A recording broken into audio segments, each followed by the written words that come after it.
শান্তিপূর্ণভাবে নরসিংদীর ৫টি আসনে ৬৬৩টি কেন্দ্রে একযোগে ভোট গ্রহণ শুরু হয়েছে।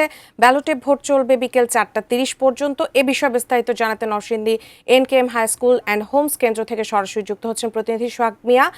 সোহাগ মিয়া, এক একজন ভোটারকে গড়ে কতটুকু সময় আসলে লাগছে ভোট দিতে, একটু জানাবেন। নরসিংদী জেলায় 5টি সংসদীয় আসন রয়েছে এবং ধন্যবাদ আপনাকে। আমি রয়েছি নরসিংদী এবং এই এনকেএম হাই স্কুলের সকাল থেকে দেখেছি যে বেলা বাড়ার সাথে সাথে ভোটারদের উপস্থিতি বাড়ছে।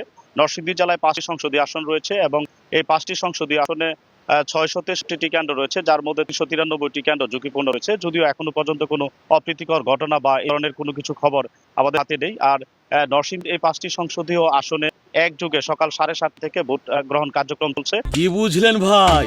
অনলি যেটাই চাই। এবং ব্যালটের মাধ্যমে ভোট কার্যক্রমটা বিকেল 4টা 4:30 পর্যন্ত চলবে। এবং এখানে যারা ভোটার আছেন তাদের সাথে আমরা কথা বলেছি। ভোটাররা বলছেন যে তারা সৎযোগ্য একজন প্রার্থীকে তারা ভোট দেবেন এবং নির্বাচিত করবেন।